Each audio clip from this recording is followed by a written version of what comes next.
پیارے بچوں، السلام علیکم رحمۃ اللہ وبرکاتہ۔ میں اشفاق احمد، آپ کا معلم، آپ کی خدمت میں حاضر ہے۔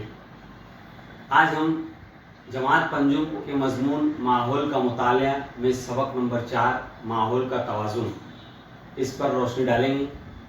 پیارے بچوں، آپ اپنے گھر کے بڑوں کے ساتھ اپنے آس پاس کے کسی ندی، تالاب، نہر یا کھیت کی سیر کو جاتے رہتے ہیں اور وہاں نظر آنے والے بے شمار جانداروں کا مشاہدہ کرتے رہتے ہیں۔ مطلب روزانہ ہم اپنے اطراف کی کئی جاندار اور بے جان چیزوں کا مشاہدہ کرتے رہتے ہیں۔ انہی جاندار اور بے جان چیزوں سے مل کر ماحول تیار ہوتا ہے۔